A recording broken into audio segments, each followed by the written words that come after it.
Hey everyone, tonight we embark on a journey that takes us deep into the highlands of ancient Ethiopia, to a kingdom built on tusks and ambition. The mighty Aksum. We are stepping into the 4th century CE, a time when Aksum was one of the 4 great powers of the world, rubbing shoulders with Rome, Persia, and China. And you, right now, are standing in the heart of its capital, Aksum, a city that feels both ancient and aggressively modern. Look up. You are dwarfed by an impossible skyline, not of glass and steel, but of solid granite. Towering over you against the intense blue African sky are colossal, carved monolithy stelae or obelisks monuments that pierce the clouds like stone needles. They are architectural achievements designed to impress, intimidate, and perhaps fundamentally to brag. The tallest one still standing, though it's not the biggest, looms over 20 meters high. Each facet meticulously carved to mimic a multi-story building, complete with false doors and windows. Imagine the sheer logistics of moving, carving, and erecting a single block of stone weighing hundreds of tons without modern machinery. This isn't just a tombstone, it's a statement. Now, shift your gaze downward, past the meticulous carving, past the royal residences, and into the muddy, bustling heart of the city's marketplace. The air here is thick, a complex perfume of spices from India, frankincense from Arabia, local honey wine, and something else, a deep, musky animal scent, overlaid with the sharp, acrid smell of fresh-cut wood and dust. You are surrounded by noise, the clang of bronze, the guttural chatter of geas, the rhythmic chipping of stone, and the low, resonant thud of heavily laden carts. But focus your eyes on that central transaction. See the 2 men haggling furiously, one, a local merchant, muscular and draped in rough-spun cotton, the other, a sun-baked, sharpied Roman trader whose cloak seems far too heavy for this climate. What is changing hands? Not gold, though gold is everywhere, but something far more potent: ivory. Magnificent, curved tusks, glistening slightly with a residual, faint sheen, are stacked like timber, often taller than the men who own them. These aren't just commodities, they are the frozen wealth of the Aksumite Kingdom. You watch as the Roman merchant runs a hand along the smooth, hard surface of a tusk, checking for cracks or discoloration. This ivory, sourced from the vast, unforgiving grasslands and forests surrounding Aksum, is highly prized in the Mediterranean. It will be carved into expensive furniture inlays, small statuettes of gods, boxers for jewelry, or even decorative elements for Roman triumphal arches. For the Roman elite, ivory isn't just luxury. It's a statement of ultimate, untroubled opulence. You probably wouldn't survive a week in this market. Honestly, between the strange diseases, the heat, and the sheer cutthroat commerce, you have to be tough to survive in the ivory trade. This single, brutal material is the primary financial engine underwriting the majestic monuments you saw minutes ago. The king, whoever wears the crown, and right now, it's likely Azana, whose name you'll soon hear everywhere, understands simple economics. X kilograms of premium ivory sold at the Red Sea port of Adulis equates to Y days of labor for the hundreds of men needed to quarry, transport, and elevate the granite megaliths. Every soaring obelisk, every monumental stela that defies gravity, is essentially financed by the lives of the wild elephants and the dangerous work of the forgotten hunters. Historians still argue whether the stelae were merely dynastic funerary markers or if they served an additional civic function, perhaps a kind of tax record, or even a massive public billboard announcing the kingdom's prosperity and piety. But there's no debate about the cost. Aksumite kings were erecting the tallest stelae in the world at the time, not just out of piety, but because they had the unprecedented financial muscle to do so, courtesy of the tusks, the wealth flowing in from the Mediterranean, India, and Arabia, primarily in exchange for ivory, was directly translated into these massive, unmoving statements of imperial power. The entire economy, in a surprising way, is predicated on the fort and forest animal. It's a bizarre, majestic, and utterly ruthless cycle of life, death, and architectural ambition. So, before you get comfortable, take a moment to like the video and subscribe, but only if you genuinely enjoy what I do here. Tell me where you're watching from and what time it is for you in the comments. I always love seeing the map light up. Now, dim the lights, maybe turn on a fan for that soft background hum, and let's ease into tonight's journey together. We need to follow that ivory trail back to its deadly source, away from the stone-carved comfort of the capital and into the deep bush where the real work and the real danger begins. The journey from the sophisticated stone city to the hunting grounds is less a road trip and more a descent into raw wilderness. You leave behind the comforting smells of frankincense and milled grain, replacing them with the sweat, dust, and sharp temps of animal hides. We are tracking a single specialized unit of elephant hunters, the men responsible for securing the financial foundation of Aksum. Their pre-dawn preparation is a ritual born of necessity and deep-seated fear. You wake well before the sun, the air thin and cold in the highlands. There's no easy camp stove here.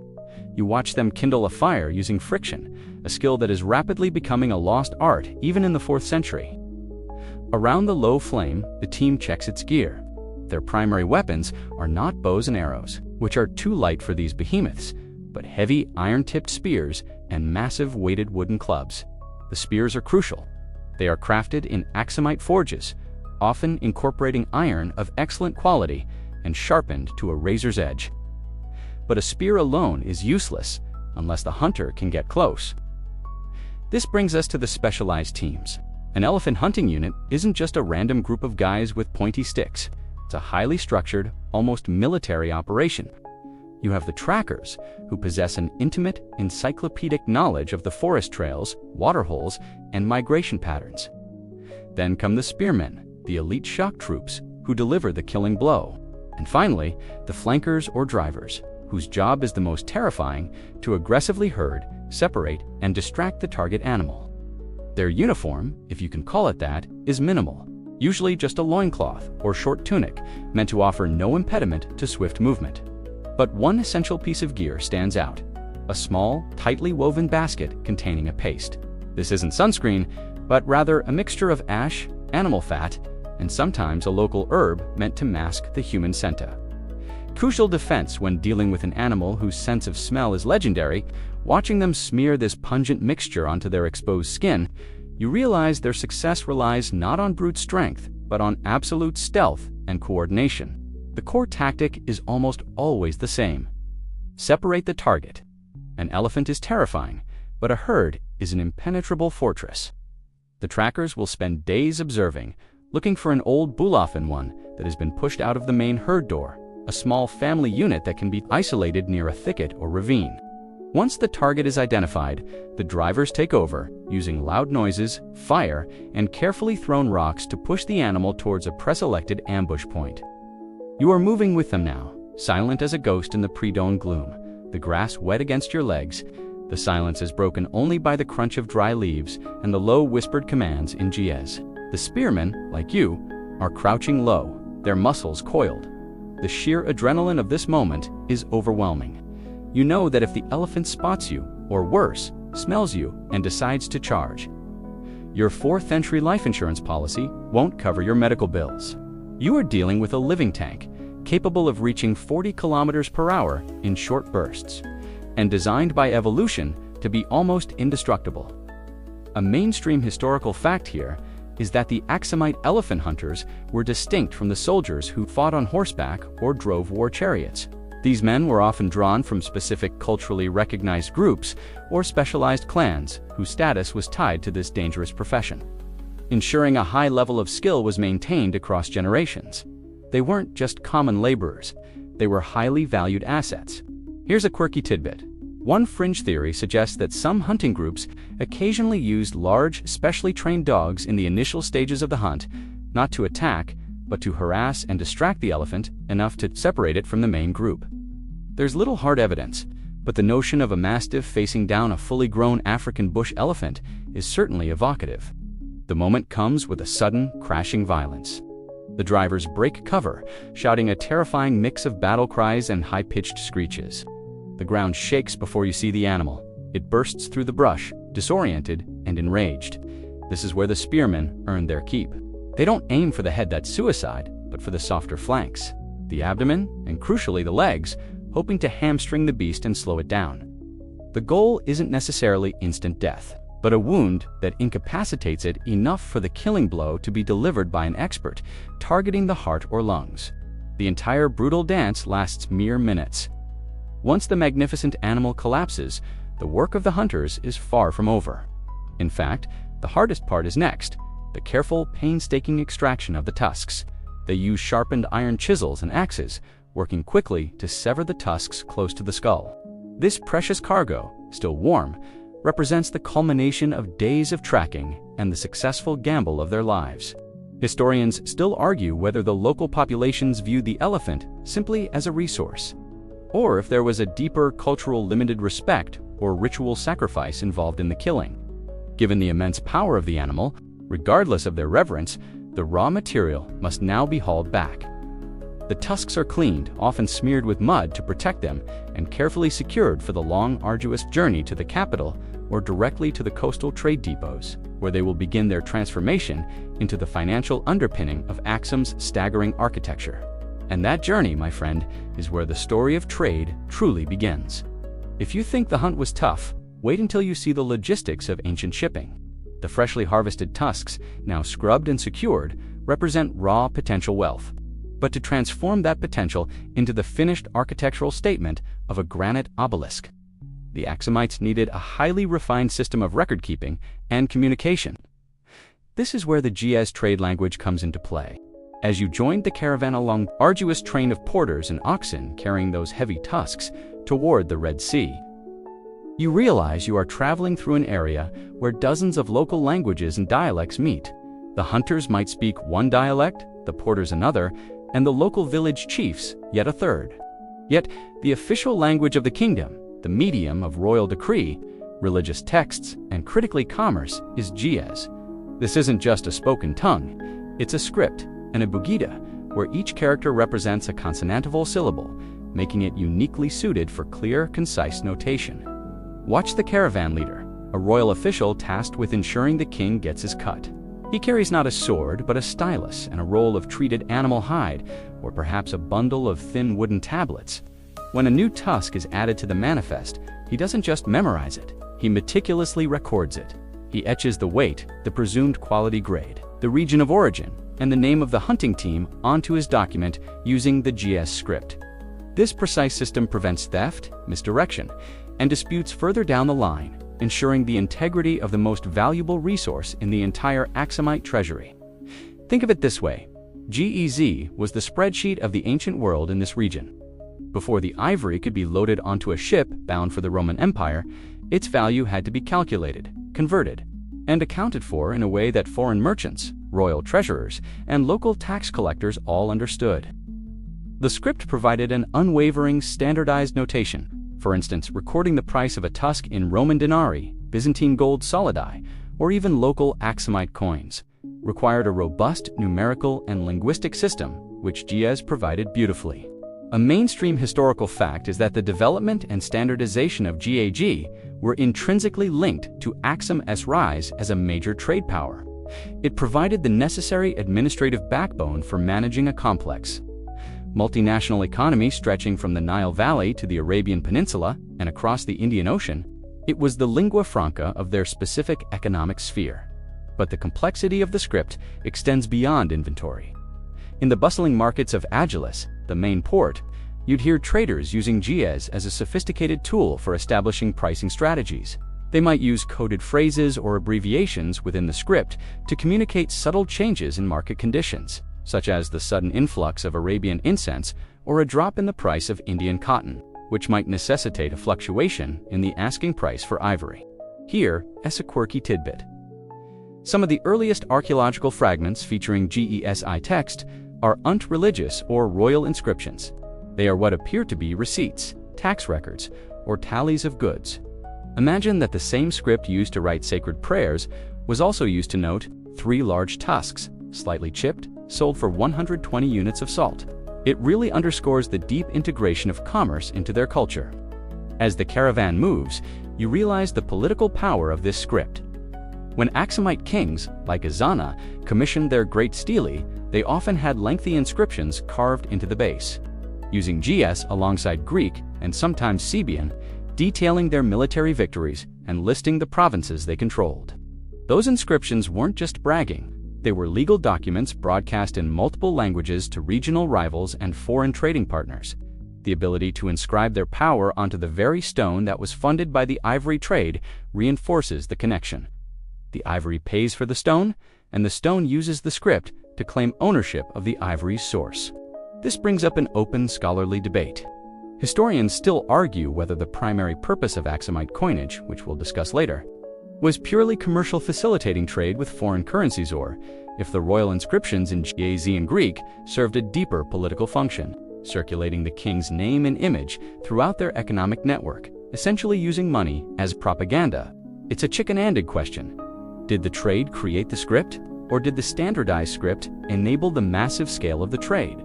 The smooth transition of information from the dusty hunter's camp, marked by the Gaz scribes' scratchings, to the monumental construction site, dictated by the Gaz royal decrees, is what makes the whole system work. Without the organizational power of this script, Aksum's wealth would be ungovernable. The wealth would be chaotic, but Gaz provides the order, the invoice, and the final receipt that ensures those colossal stones continue to be elevated. The Aksumite caravan, laden with the tusks, documented meticulously in Gaz, is not heading directly to the capital for royal inspection. Much of the export-grade ivory goes straight to the coast.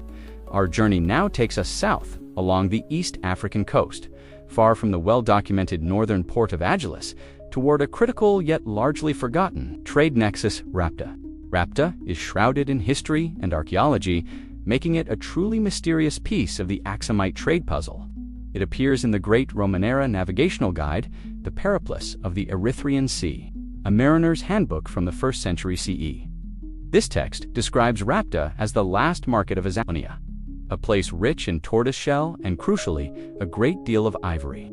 For the Aksumite economic machine, Rapta served as a vital southern terminus, allowing them to tap into elephant populations far down the coast, thus diversifying their supply and ensuring relentless fulfillment of Roman demand. Imagine arriving at Rapta now. Unlike the stone-built solidity of the Aksumite capital, this settlement is likely a sprawling collection of temporary or semi-permanent structures, a true port of transshipment. You see a cacophony of cultures here, local Banta-speaking traders bringing goods from the deep interior, Arab sailors readying their dhows for the monsoon-driven voyage, and Aksumite overseers maintaining strict quality control. The air is heavy with the sticky moisture of the coast, a stark contrast to the dry highlands you just left. The smell of salt, fish, and damp earth replaces the spices of the capital. The reason Rapta is so vital, and yet so elusive to modern archaeology, is that its exact location remains a matter of intense scholarly debate. Historians still argue whether Rapta was near modern Dar es Salaam, on the Rufiji River Delta, or perhaps even further north.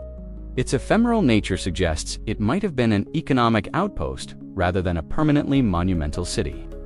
Shifting location based on coastal erosion, political climate, or the availability of safe harbors.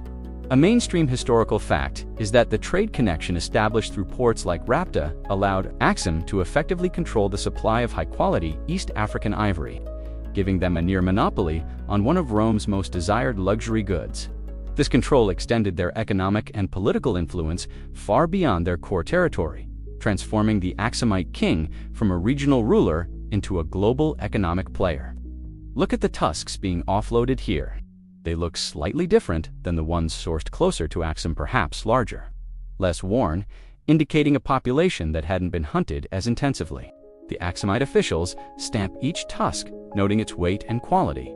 But here, the transaction is less about local currency and more about bartering for exotic imports. You watch an official trade, a substantial tusk for a bundle of fine silk and a box of wine, likely transported all the way from Italy or Egypt.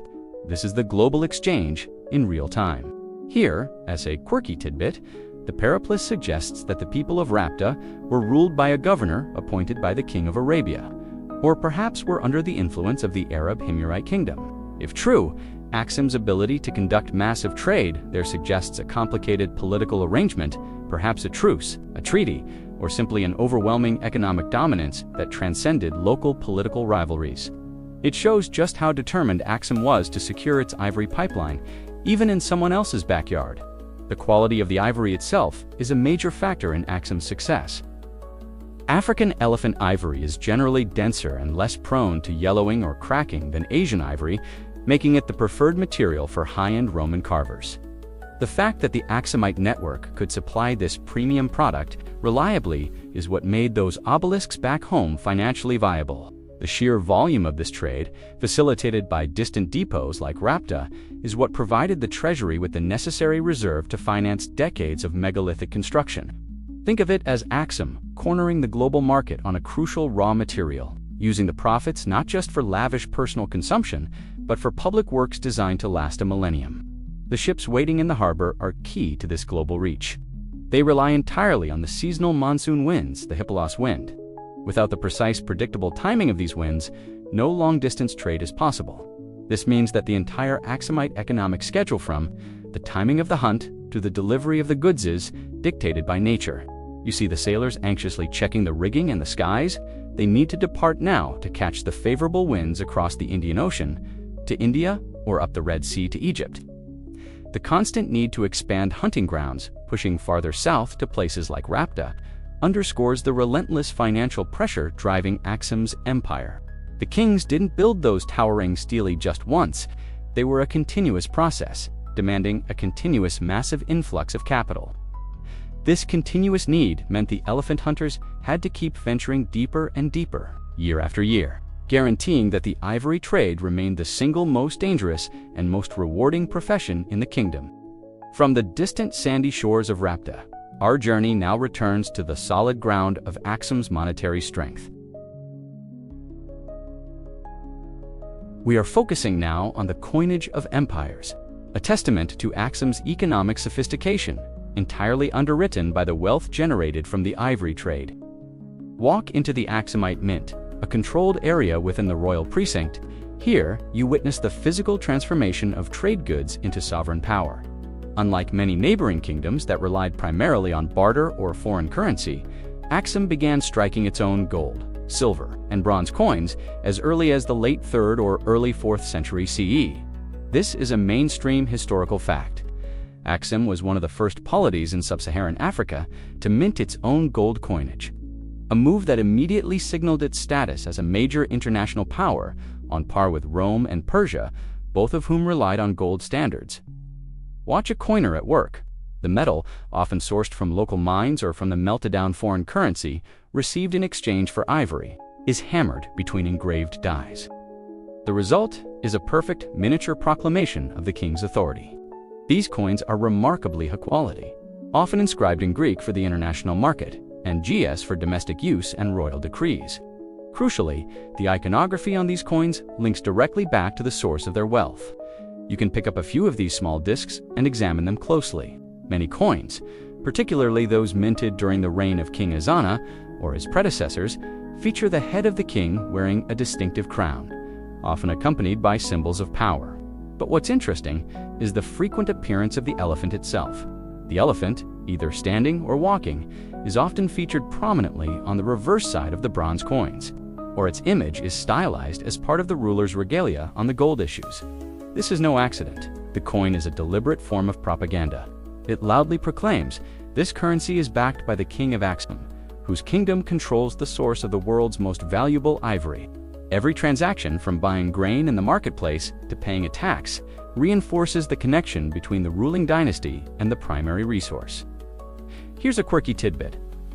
Aksumite kings employed a practice known as debasement by visibility. When they issued gold and silver coins, they often gilded the bronze issues or added gold paint to the silver ones. This made the lower value coins appear more valuable than they actually were.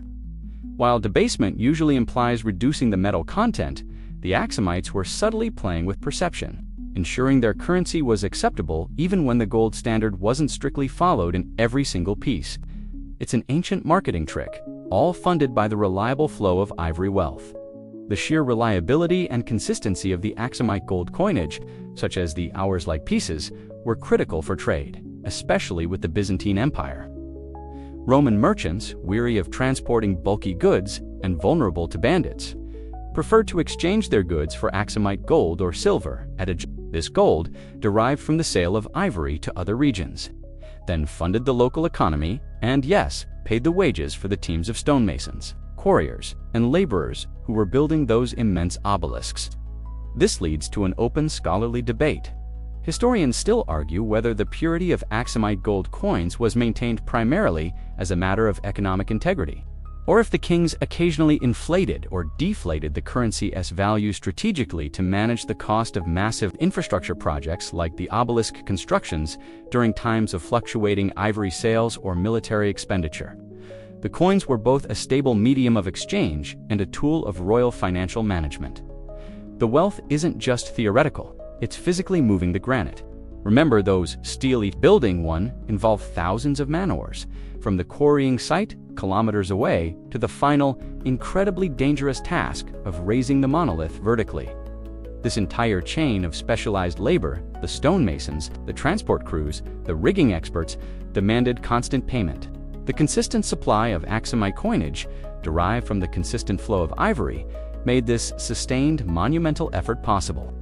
The gold coin in your hand, inscribed with the image of a sovereign and perhaps a subtle elephant, is the physical receipt for the thousands of tusks harvested by those forgotten hunters back in the bush.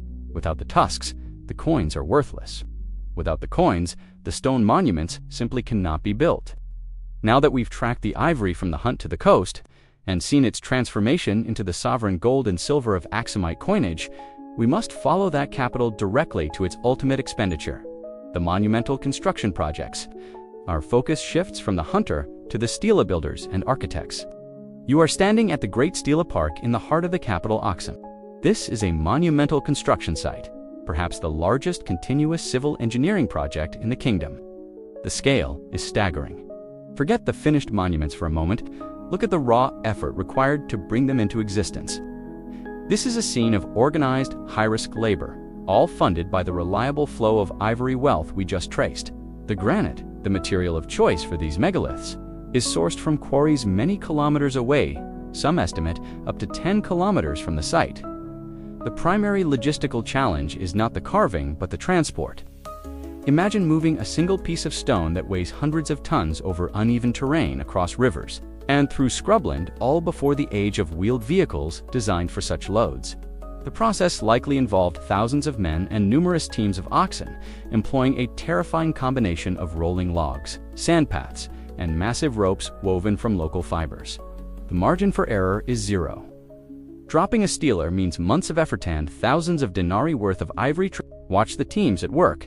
They are not merely pulling, they are singing rhythmic chants to coordinate their movements, using leverage and sheer force of will. The danger is palpable. A simple misstep, a snapped rope, or an unexpected shift in the log rollers could crush a dozen men instantly. This is the brutal reality behind the opulence back in Rome. Once the colossal block reaches the designated site, the carvers take over. These are highly skilled artisans using specialized iron tools. The stelae are carved after being transported, not before. Due to the immense difficulty of moving pre-carved, fragile stone, the details are astonishing. Each side of the obelisk mimics a towering, multi-story building, complete with false doors and numerous rectangular features meant to look like windows or beams. This carving is not arbitrary. It represents a stylized funerary tower or a palace. A mainstream historical fact is that the largest stela, now famously fallen, would have stood over 33 meters tall, taller than any granite monument erected in the world at that time, easily surpassing the Egyptian obelisks. This massive scale wasn't just aesthetic. It was a clear architectural challenge to their regional rivals, funded by a continuous, massive economic surplus. It was the ancient equivalent of a corporate headquarters skyscraper, built to assert market dominance. The final and most terrifying stage is the erection. Historians still argue whether the Aksumites used a complex ramp system or employed a massive lever and counterweight system to raise the stele vertically. Either method requires engineering brilliance and an army of coordinated labor. It is a moment of profound tension. As the granite leviathan slowly rises, inch by painful inch, the crowd watches. Knowing that the structural integrity of the entire system is being tested, success means immortality for the king and glory for the kingdom. Failure means death and destruction on the site. Here's a quirky tidbit: the Aksumite builders, realizing the granite's weight posed a massive stability problem, reportedly dug a deep foundation pit and paved the bottom with small stones and a special kind of reddish clay. This clay, which might have acted as a primitive cement or a stabilizing buffer, shows an advanced understanding of geological and structural engineering, all just to keep those ivory-funded monoliths standing. The architects, usually high-ranking royal officials, oversaw this entire process. Their mastery wasn't just in design, but in resource management. They had to constantly calculate the influx of gold and silver from Adulis, convert it into payroll for the thousands of laborers, and manage the supply chain for iron tools, ropes, and timber scaffolding. This is the administrative link in the chain. The money from the ivory trade goes to the architect, who pays the stonemason, who builds the monument. Historians still argue whether the stelae were erected as a continuous planned necropolis or if each successive king tried to outdo his predecessor, leading to an increasing and unsustainable demand for larger and larger blocks of granite and, consequently, an increasing and unsustainable demand for elephant ivory. The scale of the construction directly mirrors the intensity of the hunting. You realize that every line carved, every meter of height achieved, represents a proportional amount of ivory sold to the Roman world. The architects were unknowingly documenting the ecological footprint of their empire in granite.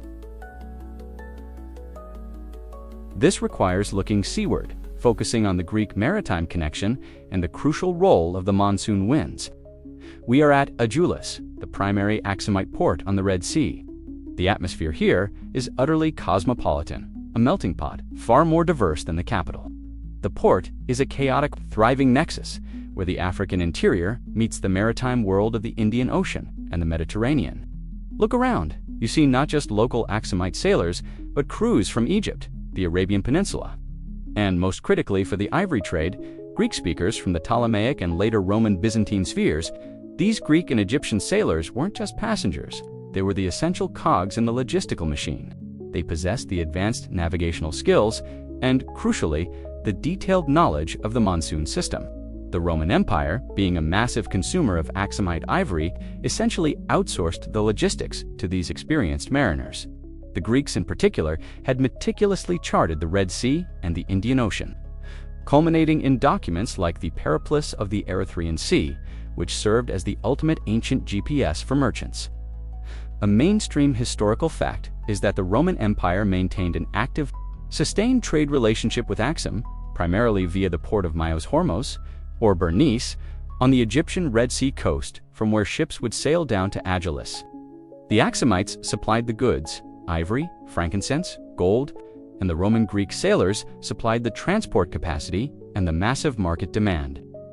The entire economy hinges on the predictability of the monsoon winds. The winds blow southwest across the Indian Ocean in the summer, perfect for sailing from the Mediterranean down the Red Sea and on toward India. They reverse in the winter, blowing northeast, allowing ships to return, laden with Indian goods and Aksumite ivory, back toward Egypt. You watch the Greek captain consulting a tablet. His entire schedule is dictated by this cyclical meteorological phenomenon. Missing the shift in the monsoon could mean being stranded for months, ruining the highly profitable, tightly scheduled supply chain for ivory.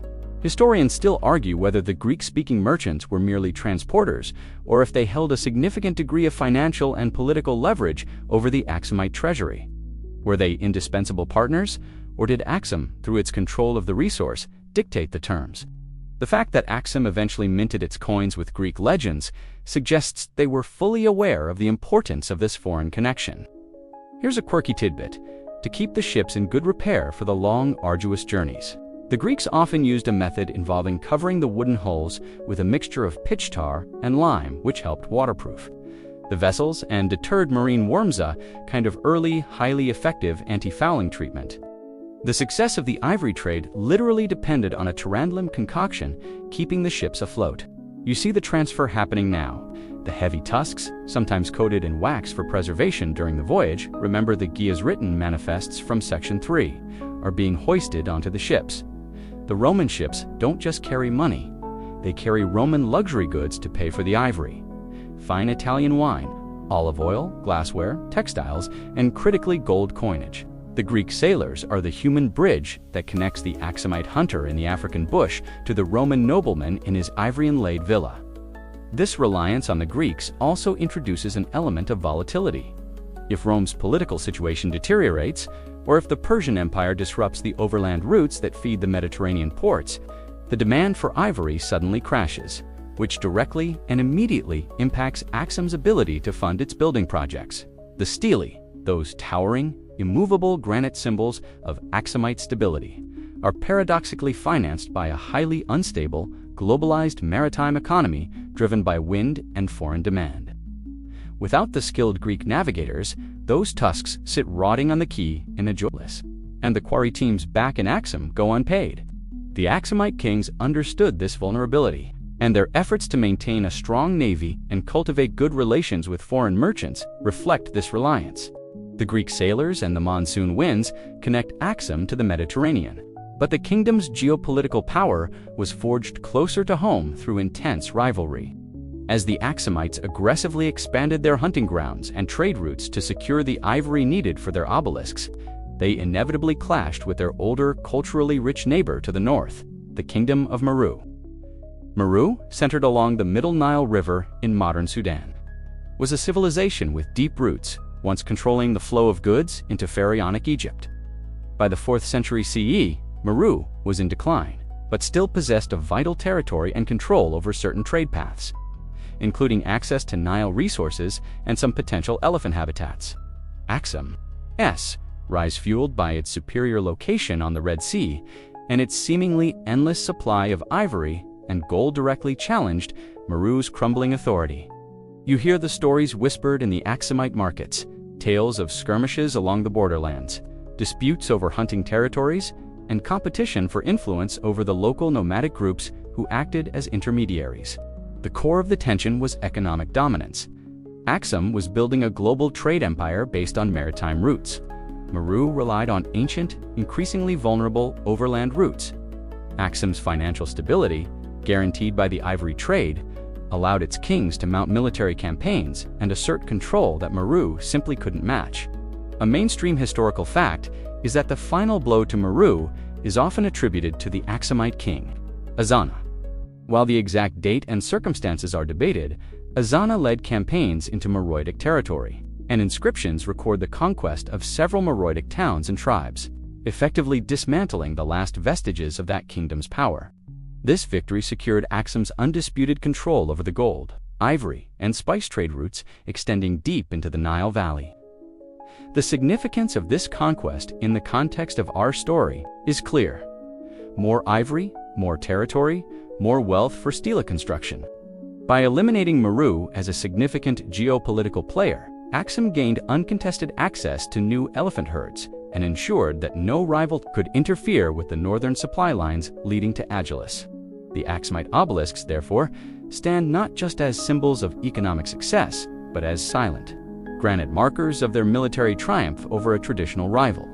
Here's a quirky tidbit. One of the lasting cultural legacies of Meru was its unique script, a cursive alphabet that remains only partially deciphered today. Aksum, in contrast, adopted and refined the Ge'ez script and embraced Greek, showing a conscious choice to orient its administration and intellectual life toward the international Hellenized world rather than the fading traditions of the Nile Valley. This linguistic difference reflects their economic divergence.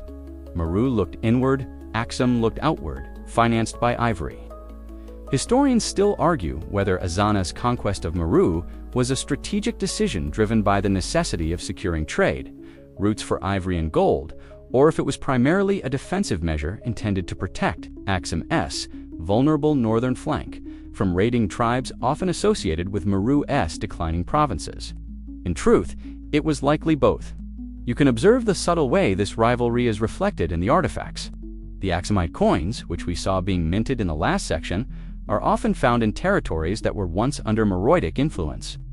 This shows the immediate replacement of one economic system with another. Furthermore, the Aksumite court often absorbed skilled Meroitic artisans and builders, perhaps even utilizing their knowledge in the massive logistical undertakings of the stela constructions. Imagine a Meroitic stonemason being paid with Aksumite gold derived from the sale of ivory that his former kingdom no longer controlled. The rivalry with Meru underscores the ruthless nature of empire building. The towering granite of the Aksumite stele represents not just the cost of labor and material, but the cost of war and subjugation. The decline of Meru provided a vast expansion of resources, ensuring the coffers remained full enough to continue paying for the increasingly large, increasingly ambitious monuments that defined Aksum's imperial arrogance. The fate of Meru served as a stark warning to any other entity thinking of challenging Aksum's control over the flow of gold and tusks. The price of interference was oblivion, paved by elephants. The Aksumite Empire, built on the secular wealth of elephant tusks and maintained by military dominance over rivals like Meru, experienced a transformation that was spiritual but also deeply political and economic.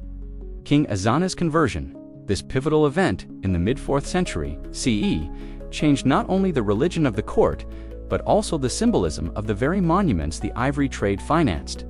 King Ezana, who reigned during the peak of Aksum's power, initially issued coins and stele inscriptions dedicated to the traditional Aksumite pantheon, specifically the pre-Christian trinity of Aster the sky god, Behart earth, sea god, and Meter a deity of the land. His earliest coins feature the traditional crescent and disk symbol representing the moon and sun gods. Then, sometime around 340 CE, the shift occurs. It is believed that Ezana was influenced by Frumentius, a Syrian Greek shipwreck survivor who became a tutor at the court and later the first bishop of Aksum. After Frumentius returned from Alexandria, having been consecrated as the first bishop of Ethiopia, Abun Salama, by the patriarch Athanasius, Ezana officially converted the kingdom to Christianity. A mainstream historical fact is that the clearest physical evidence of this conversion is on Ezana's coinage. The crescent and disk symbol, which had been a standard marker of his royal authority, is suddenly and permanently replaced by the Christian cross. This is a powerful, unambiguous statement. This change immediately impacted the iconography of the monuments. Although the massive stele in the Great Stela Park were largely pre-Christian, many being funerary monuments for earlier kings, the later inscriptions and smaller associated monuments began to bear the cross and Christian slogans. This merging of sacred belief with secular power provided a new ideological justification for the empire's actions. The wealth generated from the ivory trade was no longer just financing royal ambition. It was financing a Christian kingdom, a very important distinction in the eyes of the Byzantine Empire, their primary trade partner. Here's a quirky tidbit.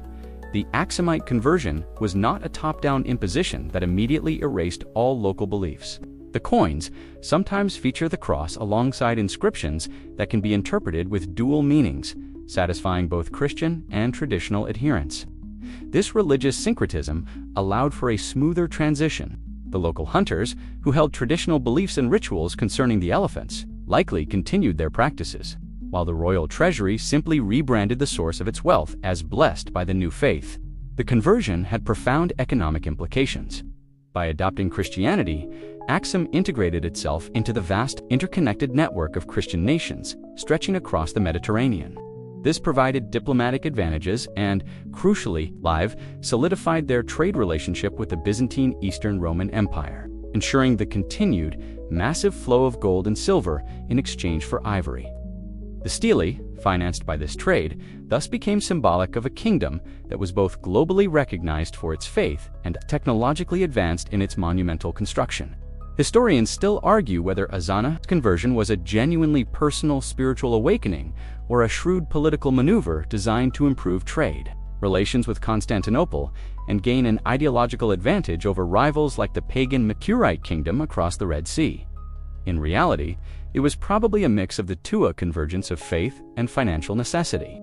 After all, the cost of building those ever larger granite structures demanded a stable, powerful trade relationship, and Christianity provided the perfect common ground with the empire that demanded their ivory.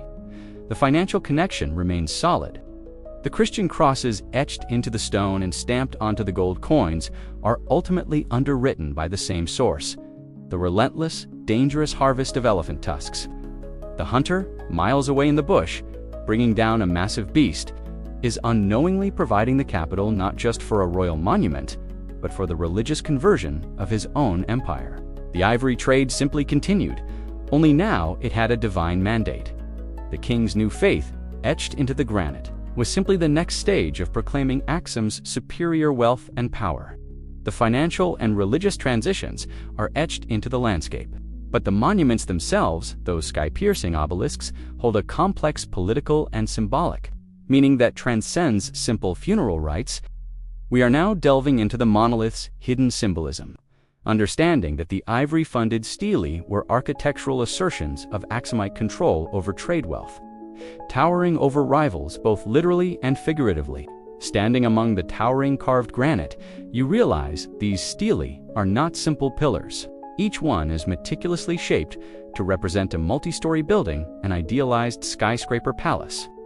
They feature false doors at the base and multiple floors, represented by horizontal bands separating panels of carved windows. This detail is crucial. It suggests the stela is a stylized representation of the royal residence, or perhaps the ruler's tomb as a house, a kind of eternal vertical dwelling for the deceased king's spirit. A mainstream historical fact is that the largest obelisks were generally erected over royal tombs, acting as impressive funeral markers.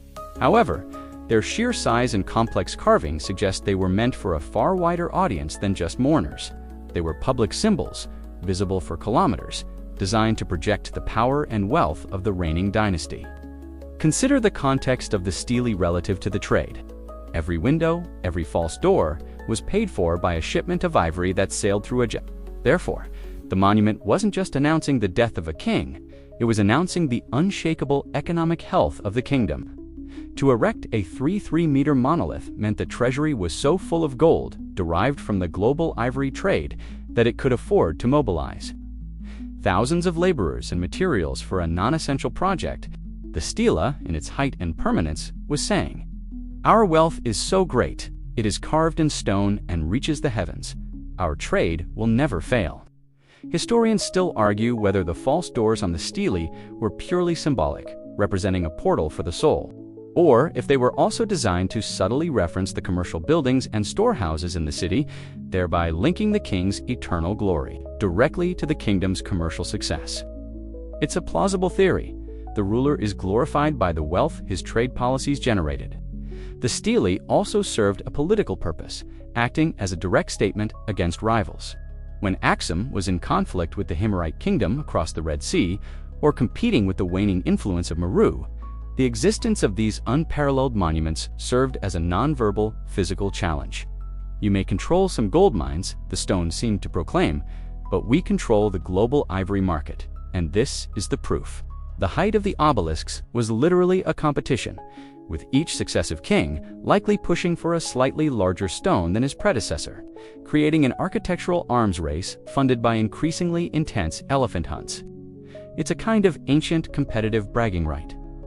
My stela is taller than yours. Therefore, my trade network is richer than yours.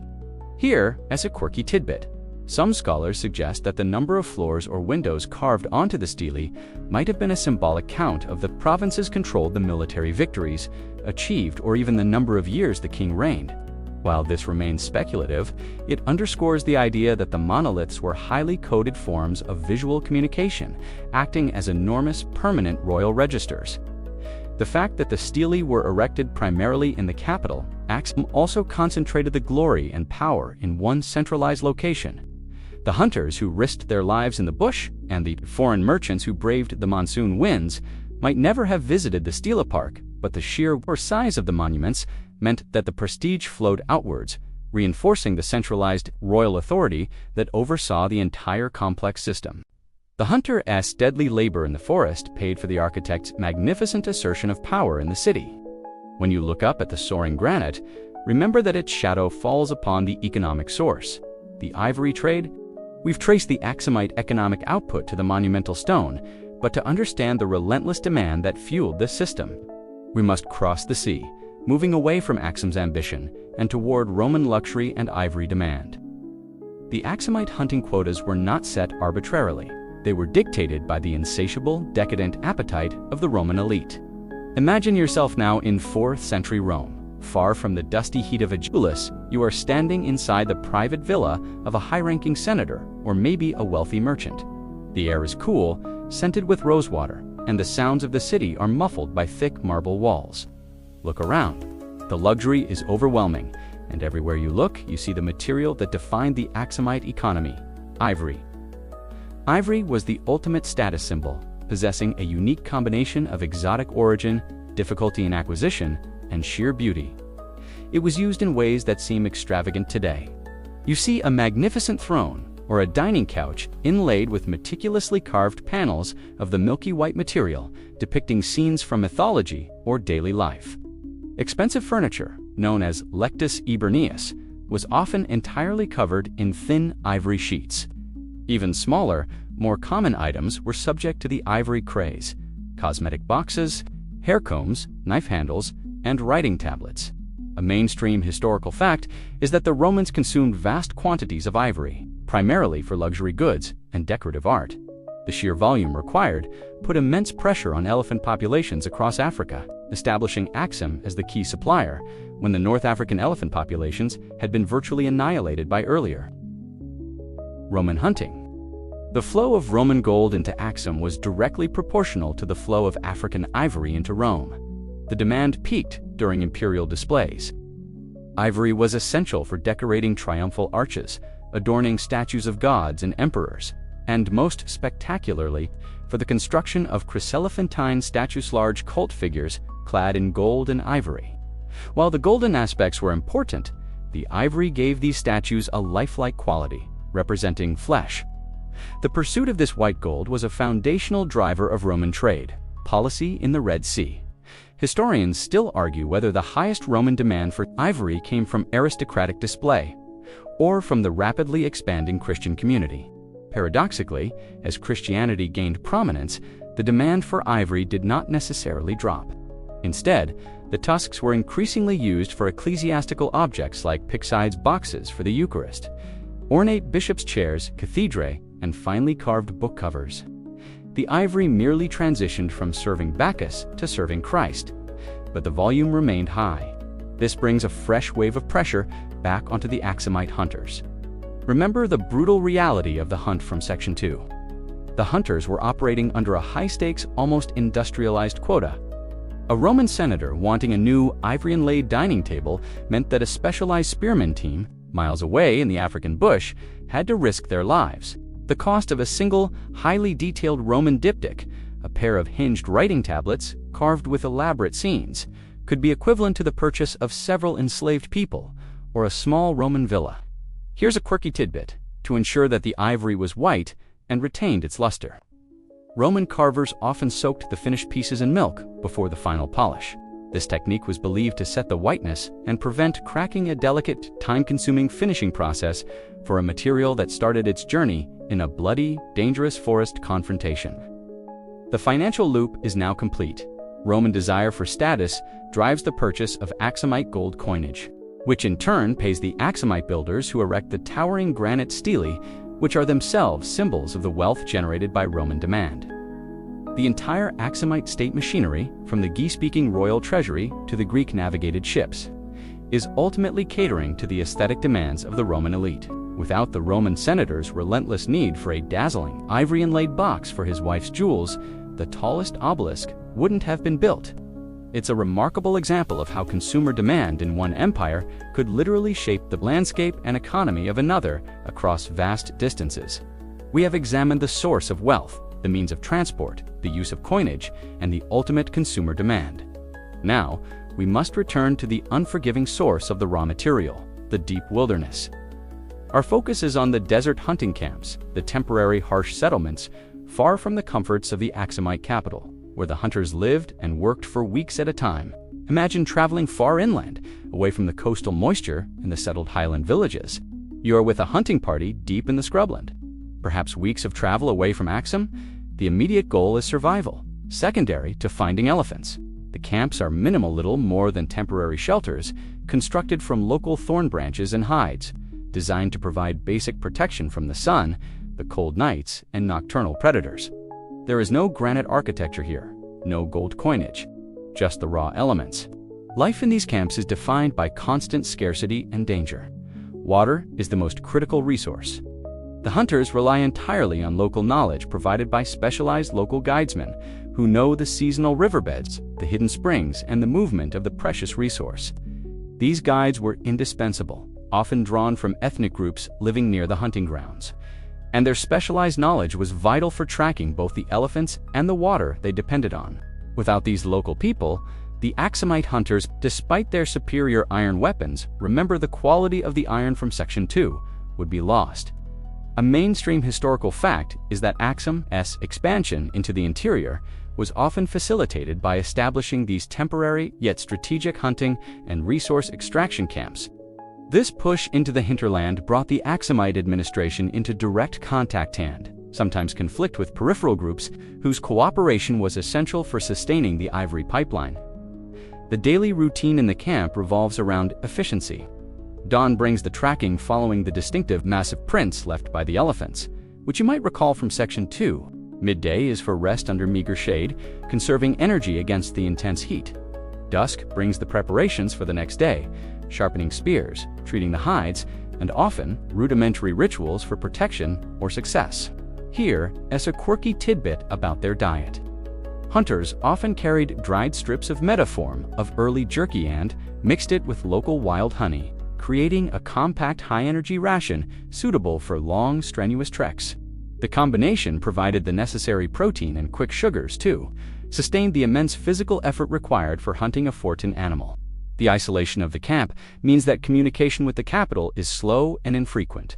The hunters live in a different reality than the court. While King Ezana is converting to Christianity, remember Section 9. Issuing new gold coins, Section 5, and building ever larger monuments, Section 6. The hunters are preoccupied with avoiding a rogue bull, finding water, and the very immediate, terrifying logistics of the next kill. They are the marginalized, essential engine of the empire's finance. This deep reliance on local knowledge leads to an open scholarly debate. Historians still argue whether the local guides and hunting specialists were treated as valued partners and integrated into the Aksumite elite, or if they were essentially conscripted or enslaved labor, disposable cogs in the royal economic machine. The answer likely varies by region and era. But their dangerous work undeniably generated the high-value wealth that the court enjoyed. The camps also served as the first point of processing. Once a tusk was extracted, it was crudely cleaned and prepared for transport. The heavy lifting began here, securing the tusks onto pack animals' oxen, or perhaps even local domesticated elephants, though that is rarer, or preparing them for transport by human porterage toward the nearest major road or river that would lead them back to the trade routes we followed in Section 3 and 4. The journey from the kill site to the port of Adulis was often longer and more grueling than the hunt itself. These camps, scattered across the vast hinterlands, represent the true physical and human cost of the Obelisks. Every single day spent under the relentless sun, every drop of sweat, every ration consumed, every risk taken in the face of immense, dangerous wildlife was ultimately a direct investment into the granite monuments back home. The hunter's camp and the architect's Stela Park are separated by hundreds of miles, but they are inextricably linked by the single precious cargo they both depend on. The dangerous commitment of the Aksumite hunter is matched only by the ingenious low-tech methods they employed to bring down the massive beasts, leaving the temporary camps remember the austere survival required in Section 12. We now focus intently on the art of elephant trapping, the specific coordinated techniques used to secure the ivory that fueled the steely. Hunting an elephant with iron-tipped spears is an act of extraordinary risk. It requires meticulous planning and a deep understanding of the animal's behavior. Aksumite hunters, lacking gunpowder or complex mechanical weaponry, relied on a combination of stealth, leverage, and geography. A mainstream historical fact is that one of the most common and effective methods for capturing or killing large animals in this era was the pit trap. These traps were massive excavations, strategically dug along known elephant trails or near crucial watering holes. They were wide enough to allow the elephant to fall in, but deep, enough often over 3 meters to prevent it from climbing out easily.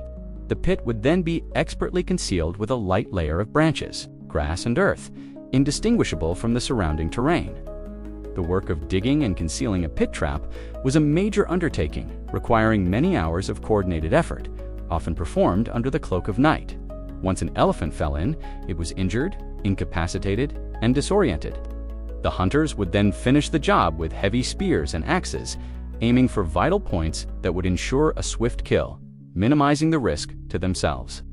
However, Not all hunting was done via passive trapping for specific high-value targets, or when a quick kill was necessary.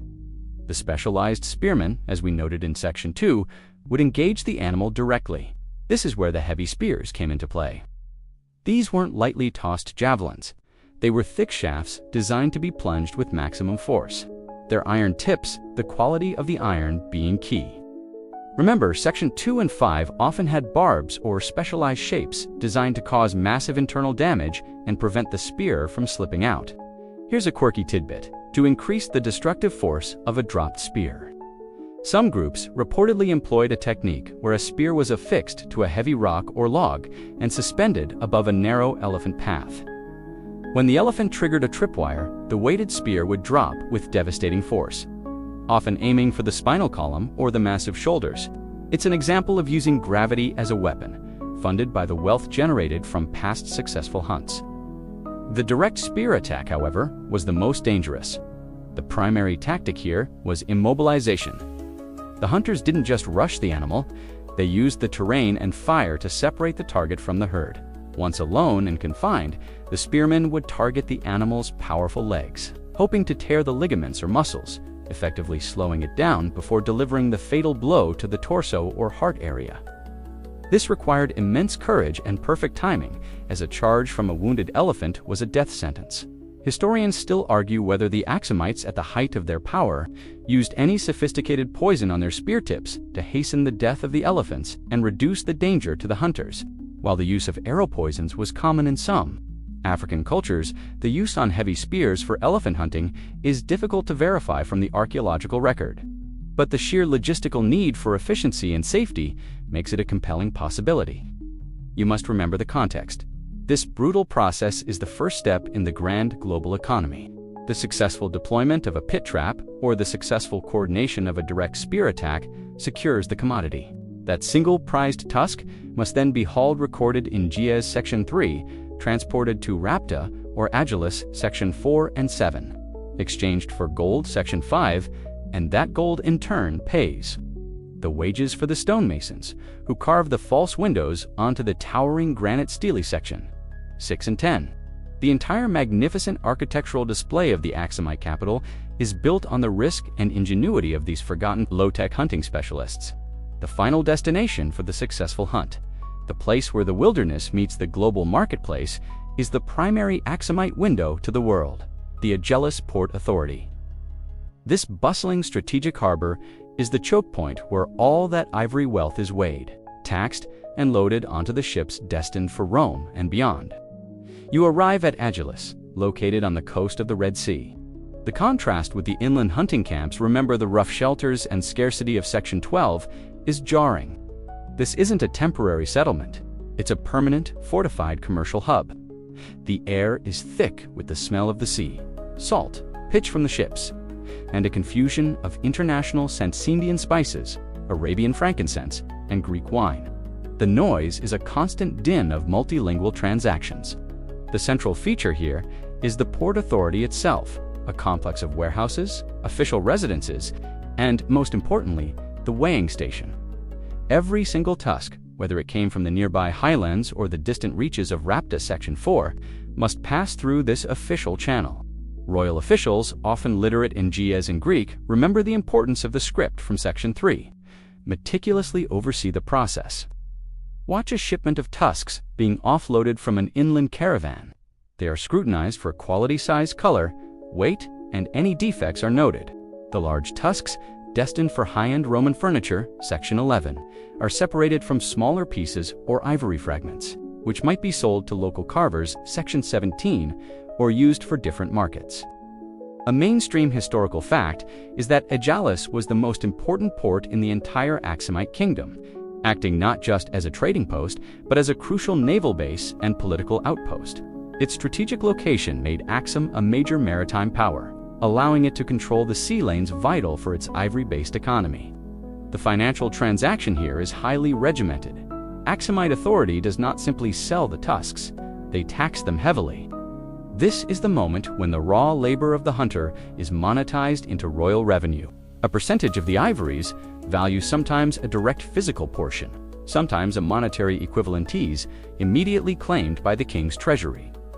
This tariff system is the direct source of the gold coinage Section 5 that will fund the construction of those towering granite stelae Section 6. Without the rigorous taxation at Adulis, the architectural ambition of the capital would simply collapse. Here's a quirky tidbit. Due to the high value and easy transportability of the commodity, Aksumite officials were reportedly hyper-vigilant about smuggling. They sometimes employed divers to check the hulls of departing foreign ships for hidden compartments or lead weights used to conceal extra untaxed tusks in the ballast. It was an ancient version of customs enforcement, protecting the flow of revenue. The international environment in Adulis is fierce. You see Greek captains, Section 7, haggling over shipping rates, Indian merchants trading textiles for gold, and Persian envoys seeking to secure routes for silk.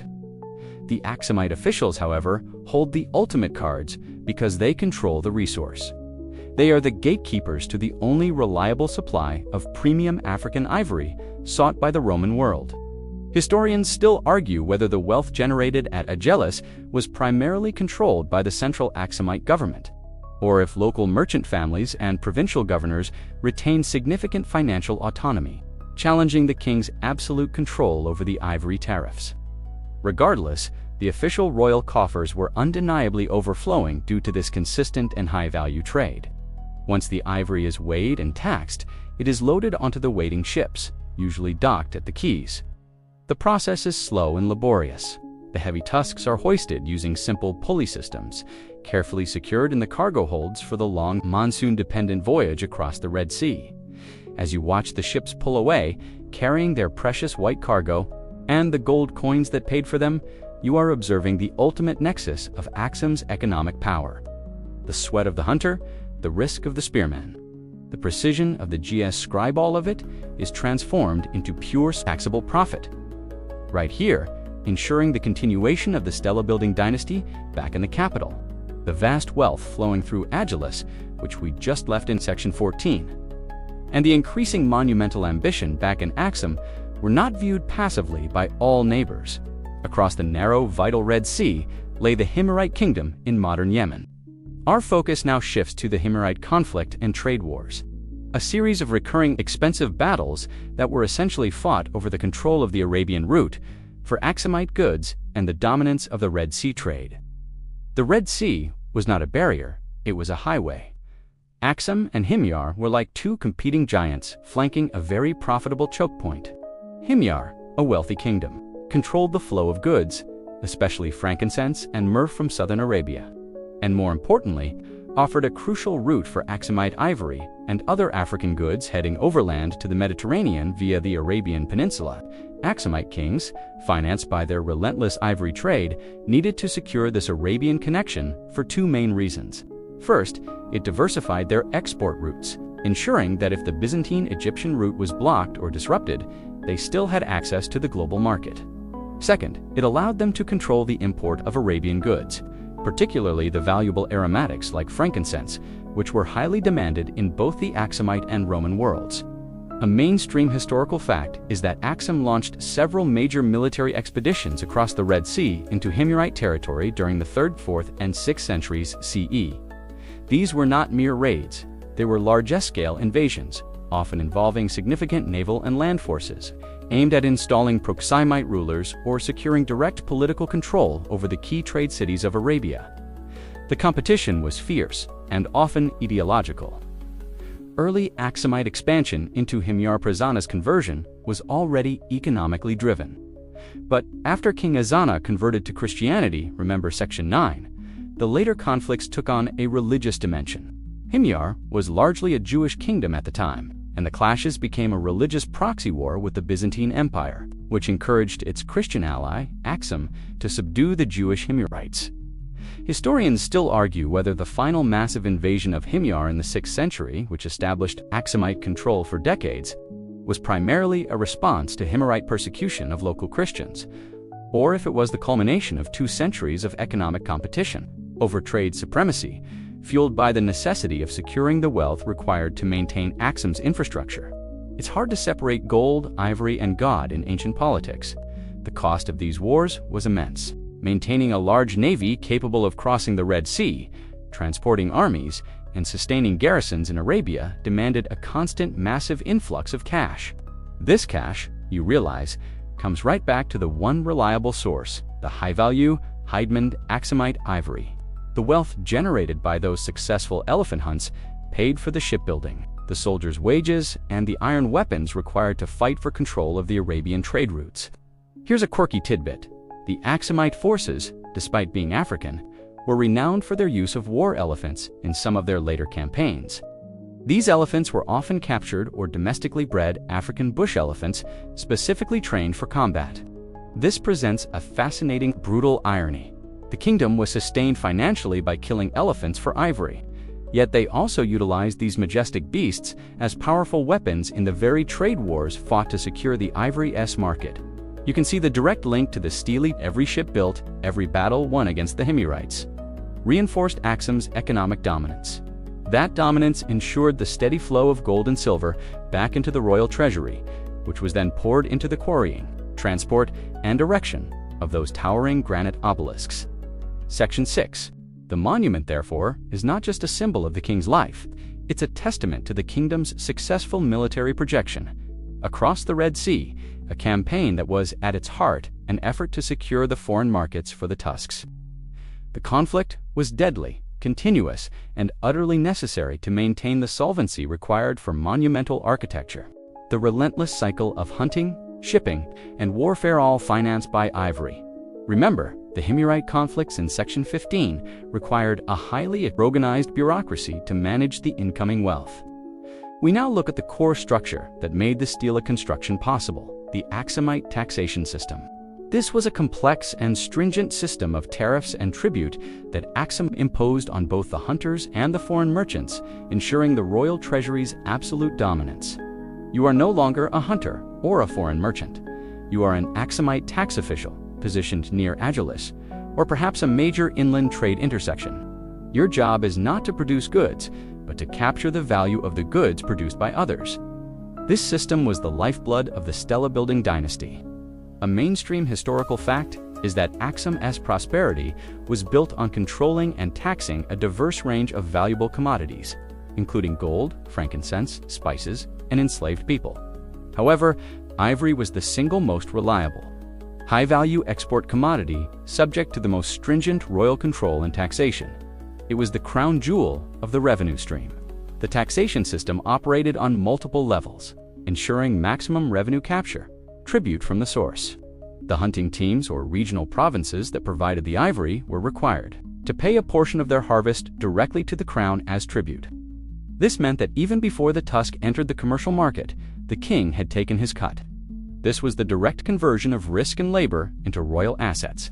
The men who risked their lives in the bush, remember the pit traps in Section 13, were obligated to surrender the high-quality tusks immediately upon extraction. Customs at the port, as we saw at Adulis Section 14. Foreign merchants faced heavy customs duties or tariffs upon importing Roman goods, and, crucially, upon exporting Aksumite goods, especially ivory. These tariffs were often collected in a mix of currency and kind goods. The Greek-speaking traders Section 7, who bought the ivory, had to pay a steep price, further swelling the royal coffers with Roman gold and silver coinage. Section 5. Taxes on land and trade. Taxes were levied on the use of land for grazing or cultivation, and tolls were charged for using major trade routes maintained by the crown. The money collected here helped finance the infrastructure, like roads and bridges, that allowed the ivory caravans to move efficiently from the hunting camps, Section 12, to the coastal ports.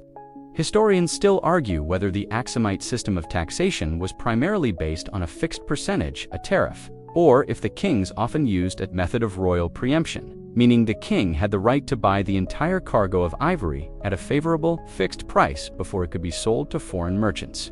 If the latter is true, it gave the king total control over the supply chain and pricing, maximizing his profit margin for the ivory-funded projects.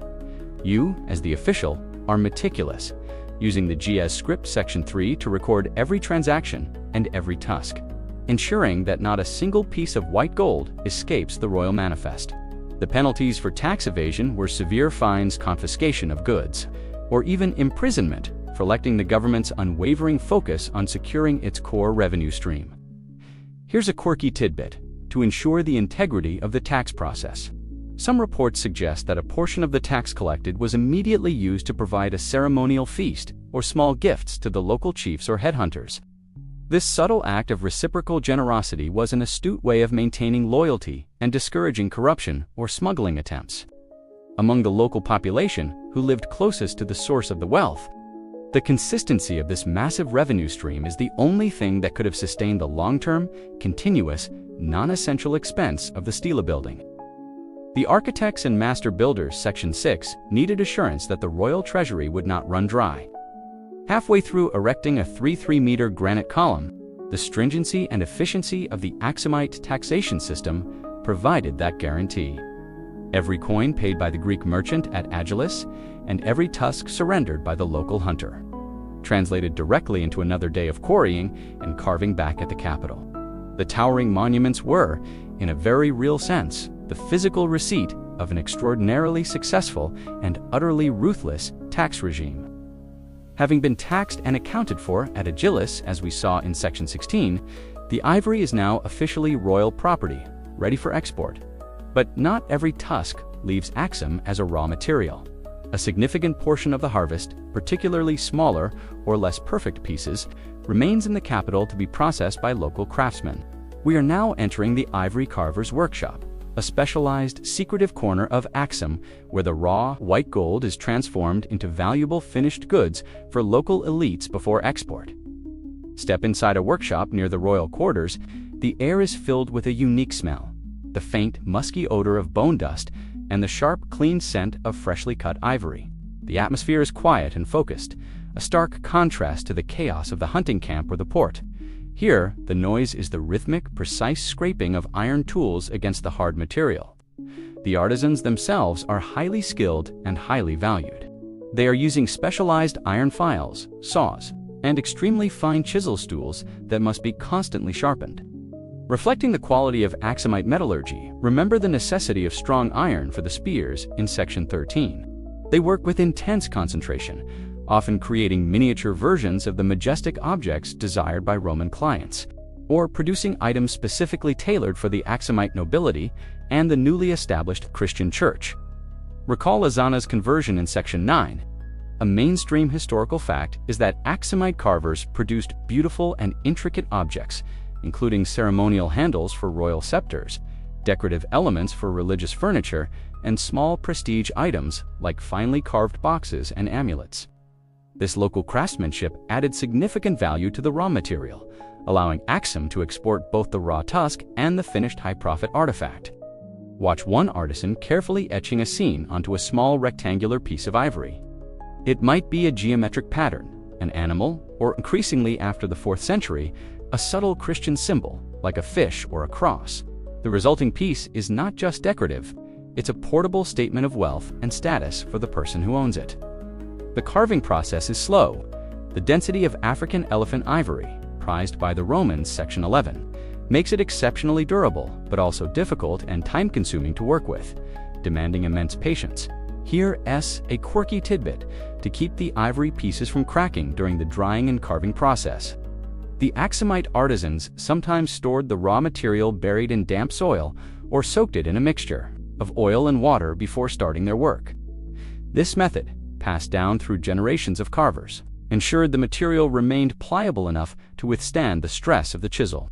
Historians still argue whether the primary role of the local ivory carvers was to fulfill the domestic market's demand for luxury, or if their workshops served as a state-controlled finishing school, a place to practice high-level carving skills and create prototypes that would later be exported to the Roman or Byzantine world to command even higher prices than the raw tusk itself.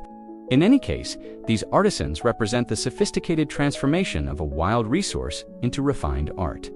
The existence of these workshops provides another critical layer to the financial story of the Obelisks. The finished ivory goods sold locally to the Aksumite elite provided another source of internal revenue for the king.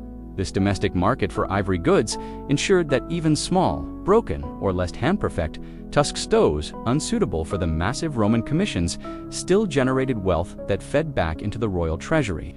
This revenue, combined with the massive tariffs collected at Adulis, guaranteed the steady flow of capital needed to pay the stela builders, remember the wages, in Section 6. The carver's quiet, focused labor is a direct consequence of the hunter's violent confrontation. The polished, milky white surface of a carved box represents the culmination of that dangerous journey.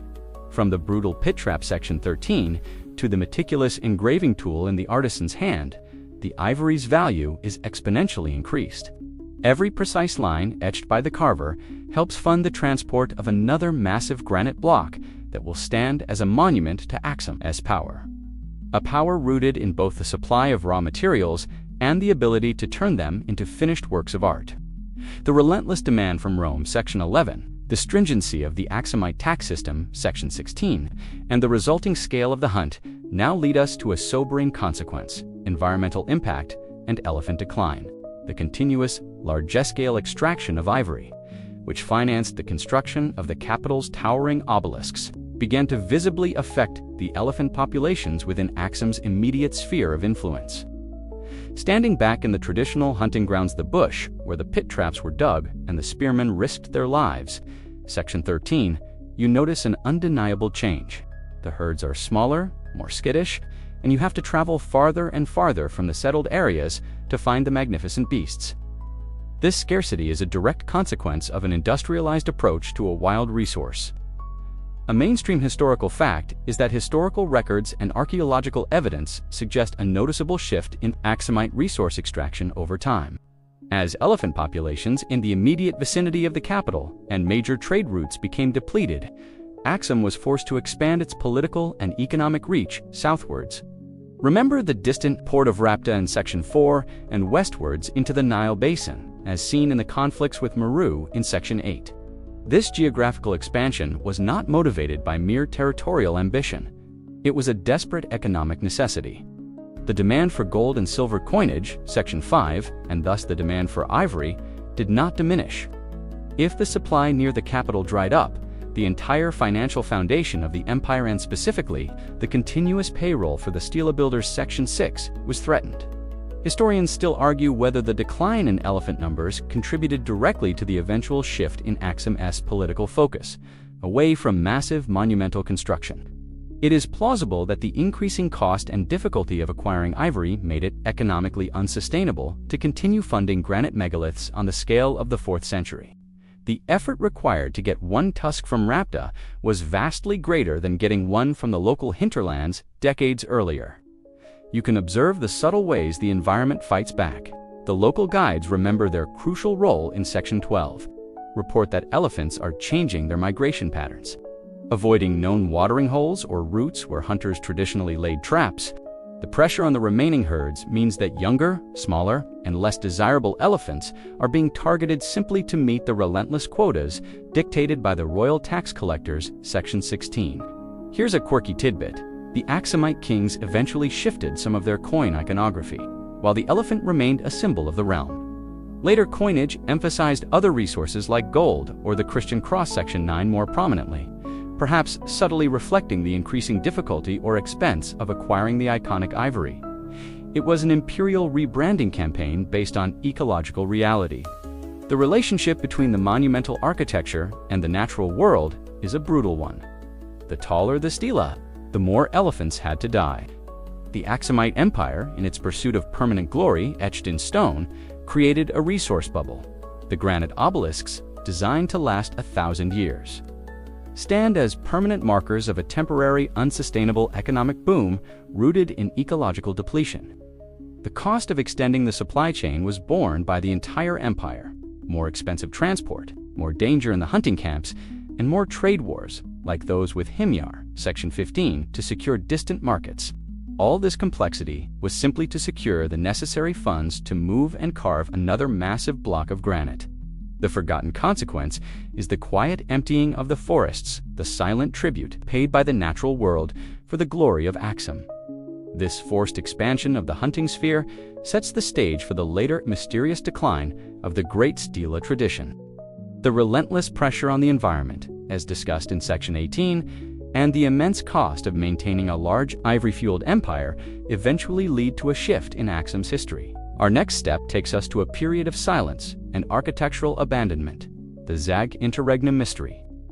We are pondering why the massive obelisk tradition was completely abandoned, even as the ivory trade likely continued in some form. The classic period of Aksumite power, which we have been immersed in, begins to wane around the 7th century CE.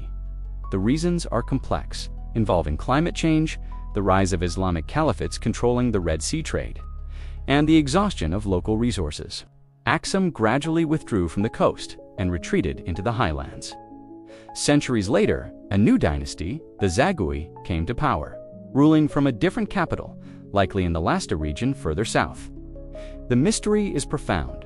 The Zagui kings were powerful, wealthy, and deeply committed to Christianity, a legacy of Ozana, whom we met in Section 9. They funded extraordinary sophisticated architecture, most famously the rock-hewn churches of Lalibela, carved downwards into living stone, rather than built upwards like the granite stele. A mainstream historical fact is that the Zag dynasty, ruling roughly from the 10th to the 13th centuries, represented a distinct cultural and architectural break from the monumental stela tradition of classical Aksum, while they continued the Christian faith and maintained trade links. They chose an entirely different form of monumental expression. Why did the tradition of building colossal, gravity-defying obelisks, the ultimate symbol of Aksumite wealth and power, vanish entirely? The ivory trade, while perhaps reduced in volume and shifted in routes, did not simply stop. The demand for African ivory in the Islamic world, and even fragments reaching Europe, continued. So, the question remains, if the wealth was still there, why wasn't it translated into new, towering granite stele? Historians still argue whether the abandonment of the obelisk tradition was due to the simple depletion of local, easily accessible granite quarries, a profound religious or cultural shift, perhaps rejecting the megalithic, potentially pre-Christian style, or if the increasing cost of securing the ivory supply chain made the sustained financial commitment of stela building impossible. The economics of hauling a 3-meter piece of stone might have finally outweighed the political return. You can imagine the difference in cost and logistics, hauling a massive granite block 10 kilometers to the Aksumite stela field. Remember, the extreme effort in Section 6 required tens of thousands of man-hours and an unbroken, rich treasury. Carving a church downwards into soft volcanic rock, while still an engineering marvel, might have required different skills, less logistical complexity, and perhaps a less dependent link to volatile foreign trade revenue. Here's a quirky tidbit. The largest standing Aksumite stela had fallen down some time before the Zagi era. Some scholars speculate that the failure of such a massive permanent symbol might have been interpreted as a negative omen or a sign of imperial failure, encouraging later rulers to seek entirely new architectural expressions that weren't associated with the fallen giant. The Zag kings were essentially utilizing the wealth from the same general region, likely including ivory and gold, which they secured through local routes that had once been Meroitic or Aksumite, as we saw in Section 8, but they redirected that capital. Instead of paying the wages for the quarriers and transport crews, that money flowed to the rock carvers and priests. The financial engine, once solely geared toward a vertical statement of supremacy, was now channeled into a horizontal, earthbound expression of piety. The Zagu Interregnum, therefore, is a quiet witness to the unsustainable nature of the earlier Aksumite building project. The constant, massive influx of ivory wealth required to sustain the architectural arms race. Where each king needed a taller monument, Section 10 proved too fragile for a changing world. The cost of hunting, fighting trade wars, Section 15, and maintaining the infrastructure necessary to move that white gold finally reached a breaking point. Leading to the abandonment of the granite symbols they had spent centuries building, the legacy of the elephant hunter remained in the trade, but his product no longer paid for the skyline. Despite the architectural silence of the Zagi era, which we just explored in Section 19, Aksum's wealth during its classical zenith was not generated in isolation. Our focus now shifts to the essential human connection that facilitated the flow of ivory. Foreign merchant enclaves, these were bustling, dedicated quarters in both Aksum and Adulis, where merchants from distant lands lived and worked under royal protection to facilitate the trade. Imagine returning to Adulis, the great port. Recall its importance in Section 14. The most striking feature, you can walk through specific neighborhoods that feel entirely transplanted from distant shores. You find Persian merchants identifiable by their silks and the distinct cut of their beards. Indian traders with finely woven cottons and exotic spices and numerous Ottoman Byzantine subjects, usually Greek-speaking, recall the navigators in Section 7, whose primary currency is gold. These foreign merchants were the lifeblood of Aksum's economy. They didn't just buy the ivory. They brought the critical imports that lubricated the royal court's operation, including high-quality finished goods, wine, oil, and, crucially, massive amounts of gold and silver coinage, Section 5, which Aksum could then remint or use directly. A mainstream historical fact is that Aksum's tolerance and accommodation of foreign merchant communities was a deliberate and sophisticated trade policy, by granting them special privileges, royal protection, and sometimes even exemption from certain local laws. Aksum ensured the reliability and continuity of its international trade network, particularly for high-value exports like ivory. The presence of these enclaves shows the high level of trust and security provided by the Aksumite crown. A merchant bringing a valuable cargo of Roman glassware or Indian textiles had to feel safe from arbitrary taxation, confiscation, or violence. The king essentially guaranteed their safety and the enforcement of contracts, making Aksum a highly desirable place to conduct international business. Despite the long travel distance, this security was directly financed by the wealth generated from the highly profitable ivory trade, which paid for the military and police forces necessary to keep the trade routes and the cities safe. Historians still argue whether the presence of the foreign merchant enclaves led to a significant dilution of Aksumite culture, or if the two existed largely in parallel with the foreigners confined mostly to commercial areas and the Aksumite elite selectively. Adopting foreign goods and ideas, such as Ozana's embrace of Christianity Section 9, which originated in the Byzantine sphere. Here's a quirky tidbit. Some Greek inscriptions found in Adulis, likely left by visiting merchants, express gratitude to the local Aksumite rulers for ensuring fair prices and safe harbor. One surviving inscription reportedly thanks a king for protecting the merchants from the wild men of the interior, showcasing the royal obligation to control the environment from which their core wealthy ivory was sourced. In the capital of Aksum itself, the enclaves might have been less distinct geographically, but socially and commercially, they were just as crucial. Foreign experts, coiners, translators, and administrators often worked directly for the crown. Their knowledge was vital for translating Aksum's wealth, the ivory, into internationally recognized currency and power. The constant circulation of these foreign traders was the human mechanism that ensured Aksum's monumental building. Projects could proceed uninterrupted. Every foreign ship that arrived in Adulis was a mobile bank, bringing in the capital to buy the latest haul of tusks. The money was collected by the Aksumite officials, recall the strict taxation in Section 16, and immediately funneled into the domestic economy to pay for the massive logistical undertaking of moving and carving the stele Section 6. The stele, therefore, stand as an enduring tribute not just to the hunters and the kings, but to the thousands of anonymous foreign merchants who risked their lives and capital to ensure the ivory market remained robust. Without them, the Aksumite skyline would have remained flat. We've explored the demand for ivory, the gold it generated, and the foreign hands that transported it, Section 20. Now, let's look at a critical, yet often overlooked, domestic industry that underwrote the entire hunting process: the iron mining connection. The successful harvest of ivory, which financed the granite stele, was utterly dependent on Aksum's ability to produce high-quality iron tools and weapons. Imagine standing in the smoky, hot environment of an Aksumite iron smelting site, located perhaps in the highlands where the ore deposits are accessible. This is a scene of intense heat, rhythmic hammering, and skilled metallurgy. The production of iron here is not just for local use, it's a strategic national industry. The crucial link is this: elephant hunting, particularly the direct engagement using spears and axes, remember the dangerous tactics in Section 13, demanded tools that would not shatter, bend, or dull instantly upon striking the tough hide and bone of a massive elephant. The effectiveness of the spearman was directly tied to the quality of the iron tips. Weak iron meant a failed kill, a wasted expedition, and potentially the death of the hunter. A mainstream historical fact is that Aksum was a major center for iron production in the region.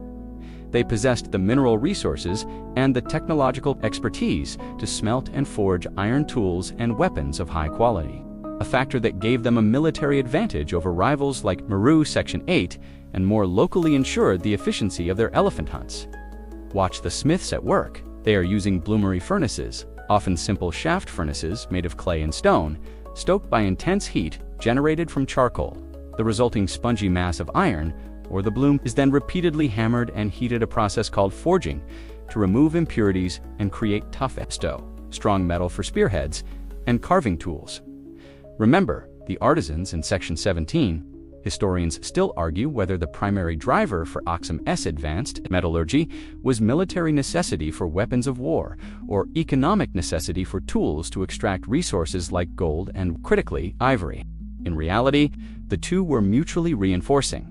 The wealth generated by the ivory trade using high-quality iron spears financed the military, which needed high-quality iron weapons, which secured the trade routes. Here, as a quirky tidbit, the Aksumite smiths were likely aware that different types of or produced different grades of iron. They might have deliberately mixed ores or used specialized forging techniques to create a harder carbonized steel edge for a spear tip, while keeping the shaft relatively softer and less brittle. This subtle mastery of primitive steel manufacturing speaks to a deep practical knowledge of material science, driven by the brutal testing ground of the elephant hunt. The iron connection underscores the circular economy of Aksumite power.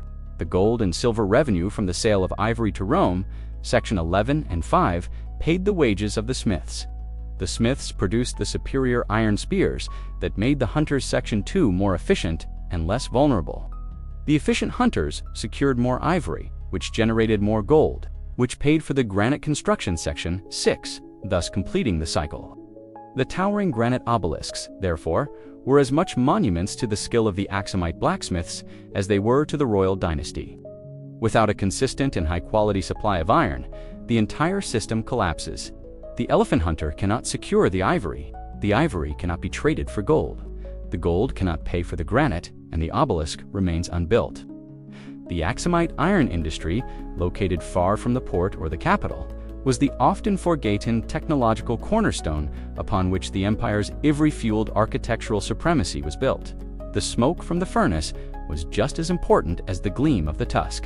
The Aksumite economy, fueled by the hunters' dangerous work and secured by high-quality iron tools, Section 21, was a regional powerhouse. But its true significance lies in its global connectivity. Our journey now positions Aksum not just on the Red Sea, but as the crucial western node of a vast international trading system, the Silk Road's African branch. While we often think of the Silk Road as an overland route connecting China and the Mediterranean, in the early century CE, it was equally a complex network of maritime routes, the spice routes that crisscrossed the Indian Ocean. Aksum, through its control of the Red Sea, remember the dominance asserted at Adulis Section 14, and its access to high-demand African commodities, was an indispensable pivot point on this oceanic superhighway. A mainstream historical fact is that Aksumite trade was highly integrated into the global economy. Aksumite merchants and the foreign traders operating at Adulis were trading not just with the Roman Byzantine world, but also with major port cities in India and even indirectly with Southeast Asia and Han China. This long-distance trade ensured the continuous flow of exotic goods and exotic wealth into the kingdom. Look at the goods arriving at Adulis. Ships from India bring spices, pepper, cinnamon, fine cotton, textiles, gems, and indigo dye. These goods aren't necessarily staying in Aksum. Many are merely transshipped, with Aksumite officials taking their heavy customs tax. Recall the stringent taxation in Section 16. The Indian goods are bought using Roman gold or Aksumite ivory and then sent north up the Red Sea to Egypt and the Mediterranean. Aksum essentially acts as a highly profitable middleman. Conversely, goods from the Mediterranean Roman gold coinage, Section 5, wine, glass, and metals, flow into Aksum and are often traded on for use in Arabia or via the maritime routes to India. This role, as an intermediary, where Aksum takes a cut on nearly every piece of international trade that passes through its sphere, dramatically amplifies the wealth generated by its primary export, ivory. The profit from a single tusk sold to Rome can be leveraged multiple times by facilitating the movement of Indian pepper and Chinese silk. Historians still argue whether the decline of the overland classical Silk Road during periods of instability in Central Asia led to an increase in the importance of the maritime route through the Red Sea and, consequently, a boost in Aksum's political and economic power. It's plausible that conflicts further east simply routed more lucrative trade directly through Aksum's secured and taxed ports. Here's a quirky tidbit. While Aksumite ivory was highly desired in Rome, some high-quality African ivory even traveled far eastward. Archaeological finds and historical mentions suggest that Aksumite ivory, prized for its density section 11, sometimes made its way to distant markets like Han China, where it was valued for high-status carvings, illustrating the staggering reach of the Aksumite hunters' efforts. The tusk of an African elephant hunted near the Nile could end up being carved into an imperial seal in the Far East. The connection to the steely Section 6 remains the same, but the volume is amplified. It wasn't just the direct sale of ivory that paid for the granite. It was the massive collateral revenue generated by sitting astride the main shipping lanes. The immense continuous capital flow ensured that the architects and builders could rely on the treasury remaining full, allowing them to fund the increasingly ambitious, increasingly large megaliths that asserted Aksum's dominance. The towering stelae of Aksum are not just African monuments, they are globally funded artifacts. Silent sentinels whose granite surfaces were polished by the combined wealth of Roman gold, Indian spice tariffs, and the relentless primary commodity, the Aksumite elephant tusk. The entire system rested on the ability of the spearman to secure the ivory, but its staggering scale was achieved by Aksum's mastery of the global trade routes. The story of the Aksumite stele is one of relentless ambition, sustained by the ivory trade, but all dynastic projects eventually cease. Our focus now turns to the culmination of this architectural drive, the last great stela. This immense single piece of granite symbolizes both the peak of Aksumite power and the eventual end of the stela building era. We are looking at the largest of the monuments ever attempted, the one that famously fell, shattering into massive pieces.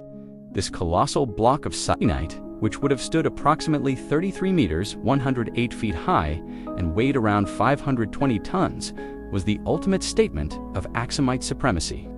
The failure of this monument is as significant as its ambition. At some point during the attempt to raise at that perilous final engineering stage, we discussed in Section 6 the rigging, or the foundation, failed, and the granite leviathan crashed to the earth. The sound must have been deafening, shaking the very foundations of the capital, and symbolically shaking the kingdom's financial confidence.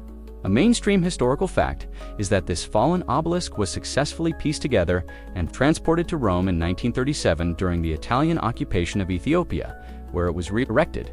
It remained in Rome until 2005, when it was finally returned to Aksum and re-erected in its original location, though now shorter due to the irreparable damage sustained during its initial fall centuries ago. This physical journey across continents underscores the value and historical significance placed on this ivory-funded stone. Think of the financial implications of that failure.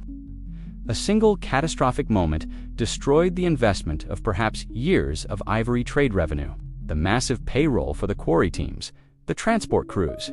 The carvers remember the artisan's precision in Section 17. All that expenditure, derived from the deadly continuous work of the hunters' Section 2, was rendered moot.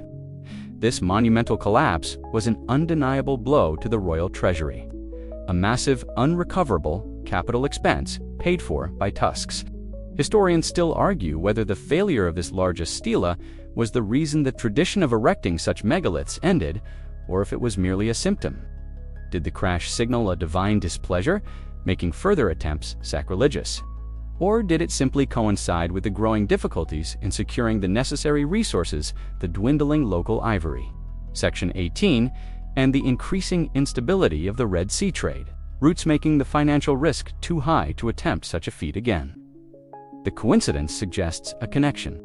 Here, as a quirky tidbit, modern analysis of the base of the fallen obelisk showed that the Aksumite builders had attempted to buttress the structure with granite slabs secured by crude iron clamps after the initial fall or near.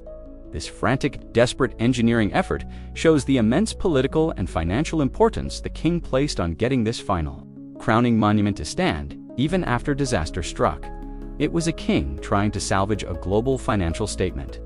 The eventual end of the stela building period, marked by the fall of this final giant, does not mean the end of the Aksumite Empire, nor the immediate end of the ivory trade, but it signifies the end of an era defined by using that wealth for vertical, grandiose, and highly expensive architectural statements. The capital derived from the tusks and taxes section 16 would be redirected toward other projects, churches, fortifications, or military. Campaigns like those against the Himyarites in section 15 that offered a better or safer return on investment than a 520-ton piece of granite. The last great stela, whether in pieces or finally erected, stands as a reminder of the absolute financial power that the ivory trade conferred upon Aksum, and also the limits of that power. It's a beautiful, tragic monument to the ambition of kings and the immense unseen costs paid by the elephant and the forgotten hunter. The moment that granite hit the ground, the financial contract between the elephant's life and the king's glory was irrevocably broken. The fall of the last great stela, which we witnessed in section 23, marked the end of the architectural arms race, but the human cost of the empire continued long after the granite settled. We must now reflect on the core labor force, legacy of the silent hunters. These were the marginalized men whose dangerous, brutal work generated the immense wealth that built the monuments they would never inhabit or even necessarily see. To return, one final time, to the remote hunting grounds and the temporary camps, remember the harsh conditions in section 12. The irony of their role is stark. They were the most indispensable workers in the kingdom, yet the most detached from its glory. Their names are not carved onto the bases of the stele, nor are their faces stamped onto the gold coins. Recall the royal imagery in section 5. They are the forgotten engine of Aksumite finance. A mainstream historical fact is that in many ancient empires, the laborers who extracted the raw wealth, miners, quarriers, and hunters, often occupied the lowest rungs of the social ladder. While the Aksumite hunter was specialized and valued for his dangerous skill, remember the necessity of the iron spears in section 21. His status was defined by his proximity to wildness and death, not to the civilized court. The lives of these hunters were a daily gamble. Their average lifespan was likely significantly shorter than that of a court official or a merchant in a due to constant dangers, being crushed by an elephant. Recall the pit trap failures in section 13, contracting diseases in the remote bush, or succumbing to injury. Every successful shipment of ivory that arrived at the port section 14 was a testament to the fact that someone had survived the Ankandar, but the statistics were never in their favor. Historians still argue whether the hunters were free men, conscripted subjects, or sometimes drawn from peripheral subjugated tribes. Their continued effectiveness over centuries suggests a system that could consistently recruit and train skilled labor. Perhaps through a system of hereditary guilds or a specific social caste tasked with this perilous profession. Regardless of their social categorization, their role was the same: to provide the kingdom with its single most profitable export. The hunters' unique culture was shaped by the nature of their work. They developed an intimate, almost spiritual relationship with the animals they hunted and the land they traversed. They possessed the encyclopedic knowledge of tracking, animal behavior, and medicinal plants that no courtier in the capital could match. While the king may have embraced Christianity section 9, the hunters likely maintained a powerful syncretic blend of tradition, ritual, and deeply pragmatic survival instincts. Here, as a quirky tidbit, some later Ethiopian folklore mentions specific prayers or rituals performed by hunters before and after. A kill not just to appease the spirit of the animal, but as a form of highly practical purification before returning to the community.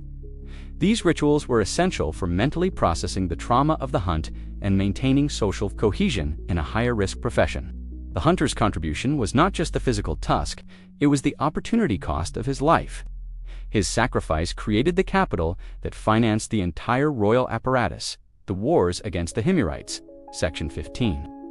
The sophisticated taxation system, section 16, and the construction of the monuments that served as the kingdom's greatest propaganda, section 10. The granite stele, standing silent and massive in the capital, are the physical manifestation of the hunter's unseen labor and unrecorded death. They are towering headstones, not for the kings whose names are inscribed on them, but for the hundreds, perhaps thousands, of men whose lives were risked and often lost to fund their erection.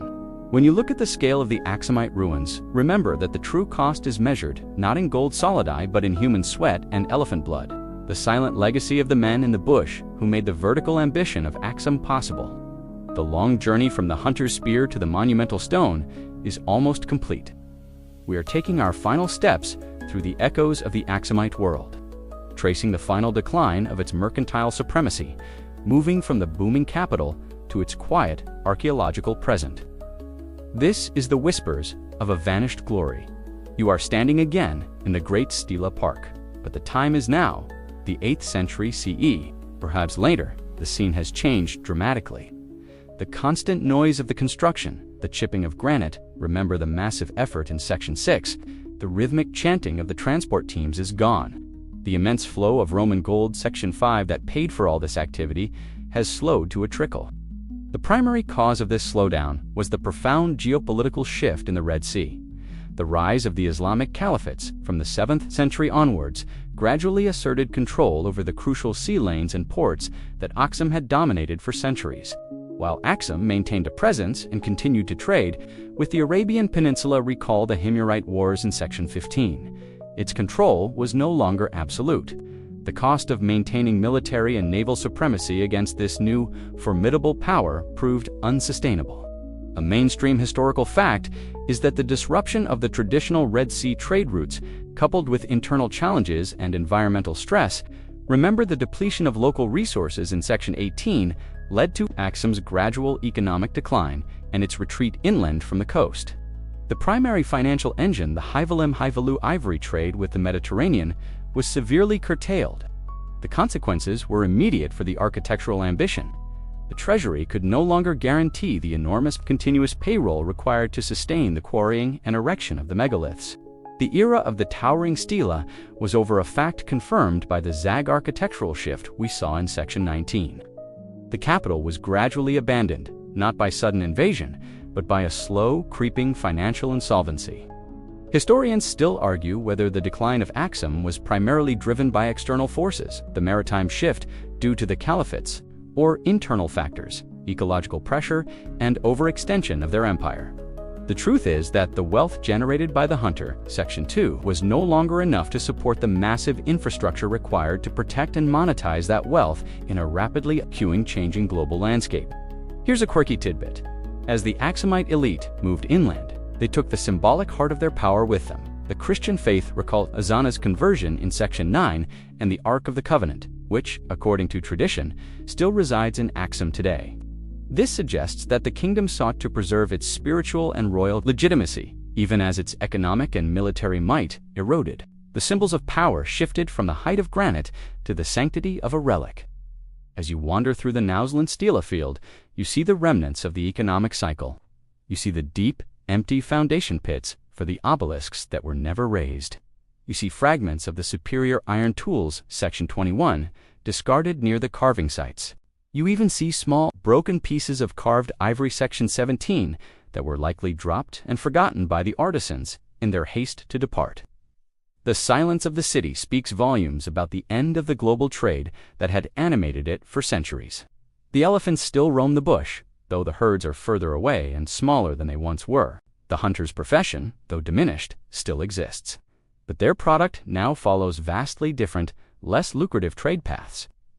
The ultimate legacy of the ivory trade is here, carved into the enduring granite, these colossal, magnificent stelae, funded by the risk of the spearmen and the relentless demands of Roman luxury, stand as permanent markers of an imperium that briefly touched the sun, only to be brought back down to earth by the shifting sands of commerce and history. The empire built on tusks achieved an extraordinary thing. It financed monuments that have lasted over 1,700 years. The Aksumite elephant hunters, whose names we don't know, are the forgotten founders of the stone skyline. Their dangerous, profitable work transformed the high plains of Ethiopia, creating an architectural legacy that defines the region to this day. The heat of the African day is finally receding. The monumental granite, which we spent so long examining, is cooling now, absorbing the stillness of the approaching night. The whispers of the old market, the rhythmic clang of the smiths, the far-off shouts of the spearmen, they are all fading. Let the sheer weight of this history settle over you now. Feel the final soft breath of the monsoon wind. The same wind that carried the ivory out to the world and brought the gold back to build these lasting shadows. There is no more danger here, no more desperate hunt, no more high-stakes trade. You are safe, enveloped in the quiet solitude of ruins, long abandoned by kings and merchants alike. The great steely weather, standing tall or lying broken, are now merely stone, their former power surrendered to the earth that bore them. Focus on the gentle, calming sensation of the present. Let your mind drift away from the granite and the gold and simply absorb the peace of this forgotten place. Take a deep, slow breath and know that the journey is over. Sleep now.